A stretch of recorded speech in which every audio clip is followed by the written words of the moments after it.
Hey everyone, this is Kevin from thechesswebsite.com, and today we're going to be going over a trap in the Italian game. It's the Chigorin Trap, and this was played from an actual game from Chigorin, and so that's how it got the name. But the Italian game is one of the most popular openings in all of chess. Starts out with e4, e5, knight f3, knight c6, bishop to c4, and then we're going to be looking at the Giuoco Piano with bishop c5. Now white has lots of ways to respond, but decides to go ahead and play the castle on the king side line.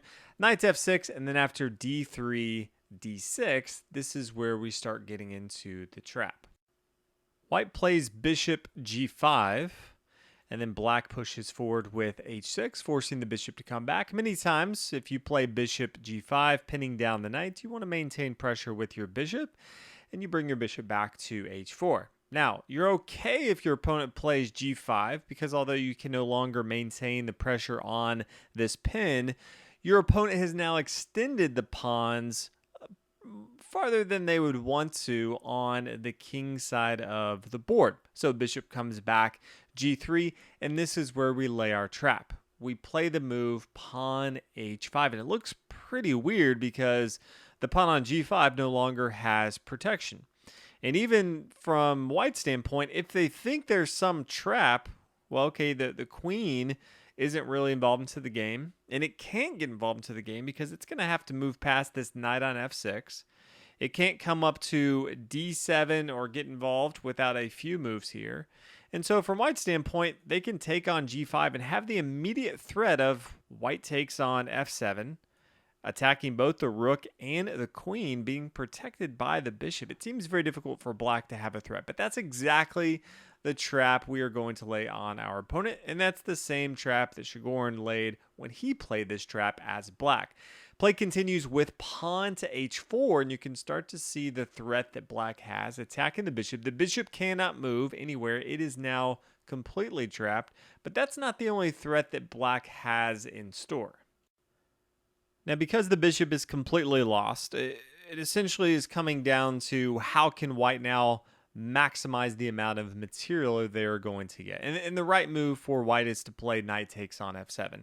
Yes, they could also take with the bishop on f7, but this just isn't as ideal because king to e7, and then you're just going to see some exchanges. Yes, remember the pawn is attacking the bishop, so the bishop can decide, let's just go ahead and start taking material off the board. Knight takes on e5, maybe d4, opening up the center, now attacking both these minor pieces. Can just take that bishop off on f7, and after some of the exchanges here, you can see that yes, the king is exposed here on f7, but the queen on d1, although it starts to attack, it's going to be difficult to attack all alone.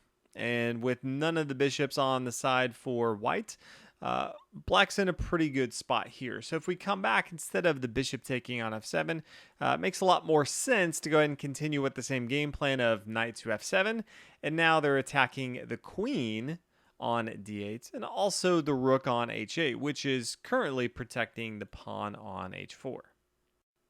And you can start to see what black is thinking about, because the queen on d8, remember, when you're playing these traps, it's not about how much material you have on the board. It's what material you have involved in the attack. So we can see, and we already pointed out, the queen on d8 is not really involved, and it's going to take a few moves to get involved.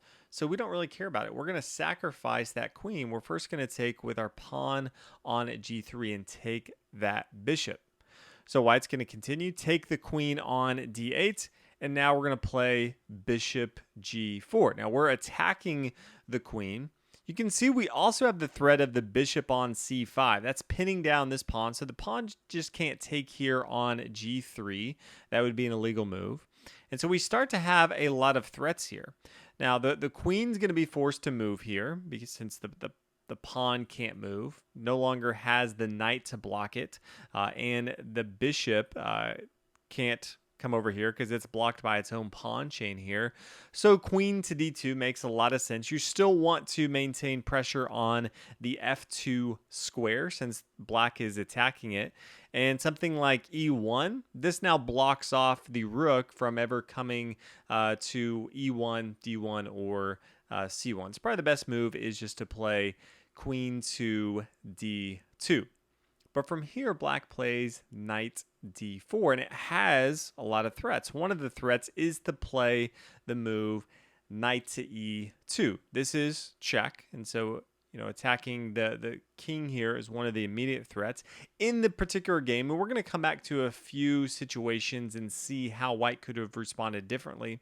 But one of the threats that we're looking at is the knight coming to e2. And so in the actual game that Chigorin played, white played the move knight to c3 and said, I see this knight to e2 move, and so I'm going to stop that with my knight on c3. The problem is this is actually just losing for white.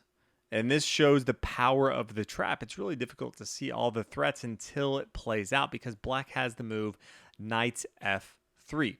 We already talked about that the pawn can't take on g3 to end points being pinned down.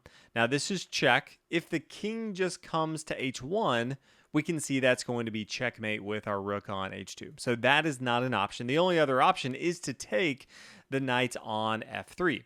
But once white does that, black can take with the bishop on f3, and there's no way to really stop the mating pattern. Let's say they take with the pawn on g3. Okay, well now just rook to h1. That is going to be checkmate. If they don't move the pawn to g3, maybe they try to stop it. They just play pawn to h3. Okay, well now we're just going to play rook to h3. Well, that's not going to work as well. Maybe they decide to go ahead and free up their king. So they move their rook to c1.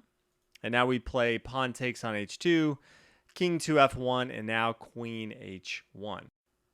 So you can see that white really doesn't have a spot to move. And black's next move is just to threaten with pawn takes on h2.